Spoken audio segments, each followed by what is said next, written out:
Healthcare Team LGBTQ Affirmation Training. Class is in session. Before we get started, anytime you see this heart appear, look for a citation in the references. Hello, my name is Professor Hippocrates Nightingale.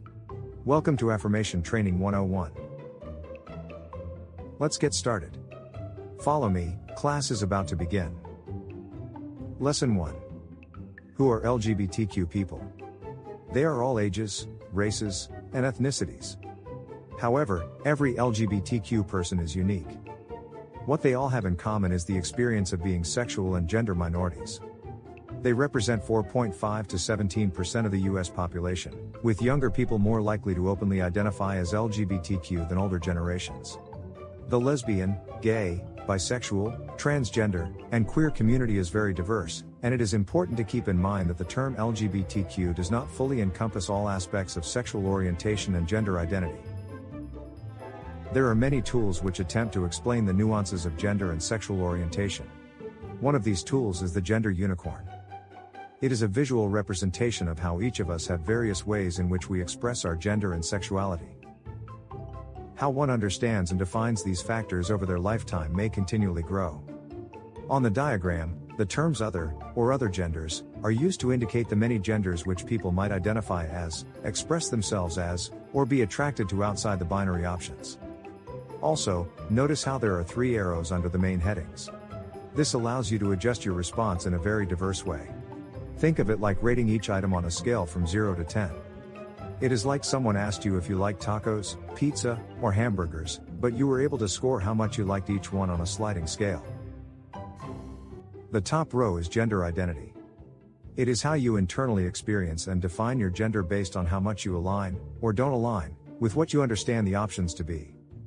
You can think of gender identity as who you know yourself to be on the inside, or how you see you. Next is gender expression. This is how you externally express gender, through actions, clothing, demeanor, etc., and how those presentations are viewed based on social expectations. Think of gender expression as what you present on the outside, or how you present you.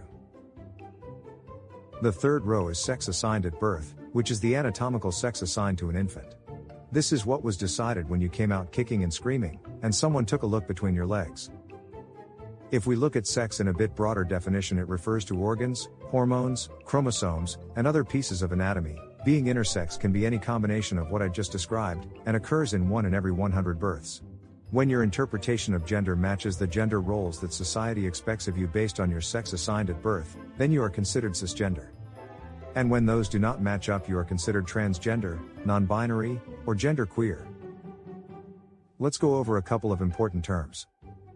Transgender woman is a person assigned male at birth who identifies as a woman, girl, female, or feminine. Transgender man. Someone assigned female at birth who identifies as a man, boy, male, or masculine.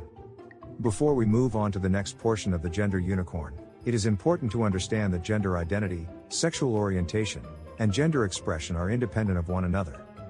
One does not decide the other.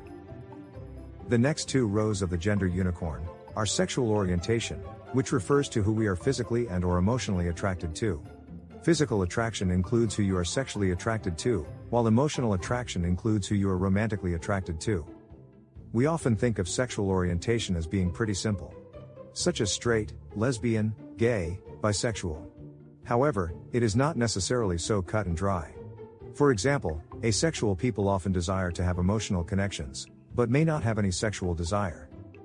The gender unicorn really allows us to show how we are each different. Assuming each option is 0 through 10, then there are over 9 trillion different possible combinations. We are all truly unique.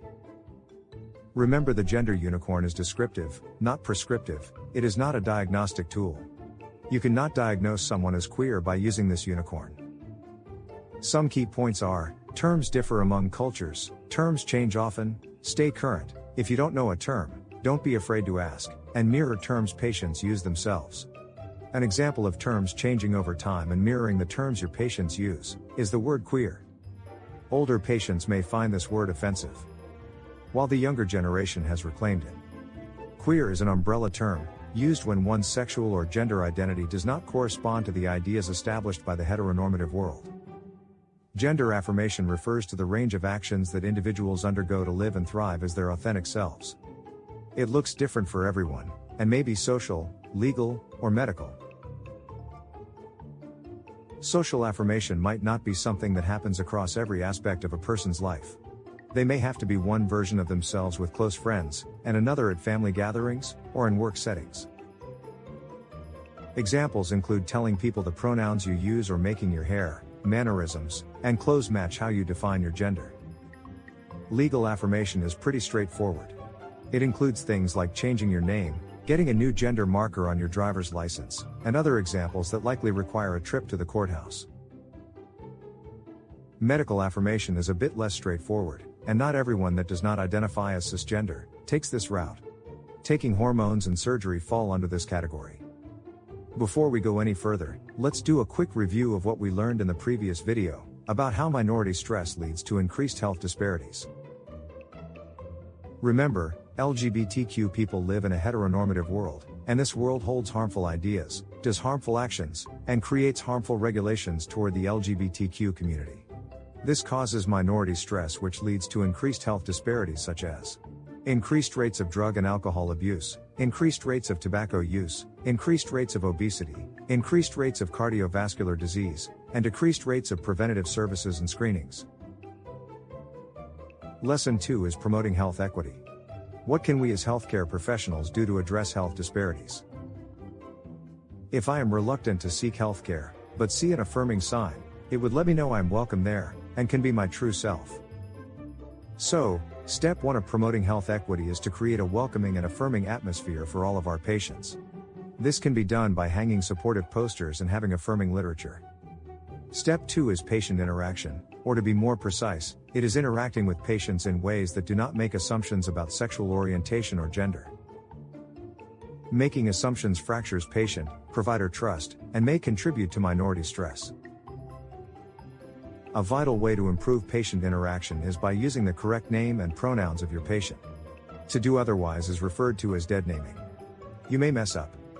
However, making an effort indicates respect, and builds trust. Let's cover a few examples of negative versus more inclusive patient interactions. Instead of "do you have a wife or girlfriend?" we could ask, "Are you in a relationship?"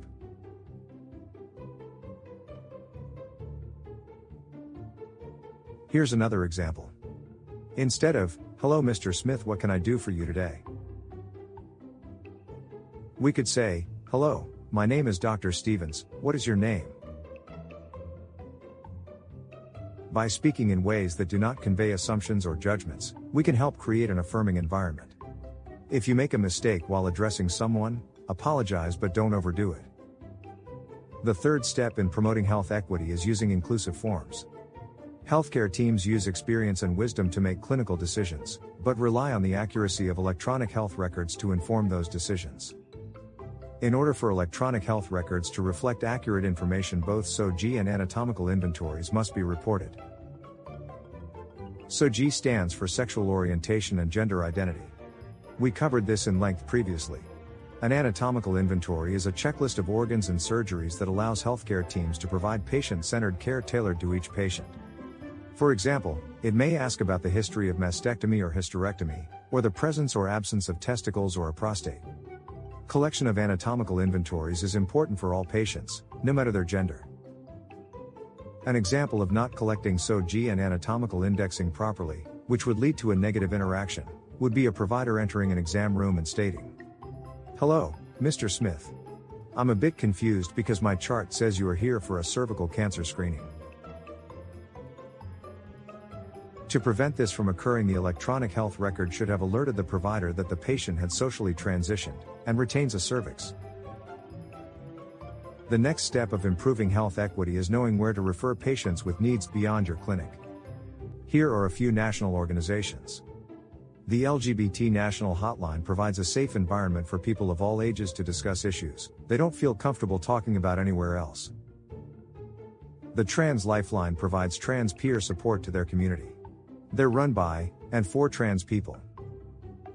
The Trevor Project provides information, support, and crisis intervention to LGBTQ young people via chat, message and phone support. The National LGBTQIA+ Health Education Center provides education, resources, and consultation to healthcare teams. They are part of the Fenway Institute, one of the world's largest health centers focused on LGBTQIA+ communities. Folks Health provides virtual healthcare for queer and trans individuals, including prescriptions and mental and physical health. And it is up to the healthcare team to find other LGBTQ-friendly resources in your local area. We covered a lot of information in class today. Lesson 1 covered who LGBTQ people are, the gender unicorn, and a review of minority stress. Lesson 2 discussed improving health equity through creating a welcoming atmosphere, improving patient interactions, using inclusive forms, and knowing available LGBTQ resources. If you made it all the way to the end, you are doing the hard work needed to create a more equitable, safe, and inclusive world. We all have the ability to make it better. Thank you for taking time to educate yourself about new things. You are a hero.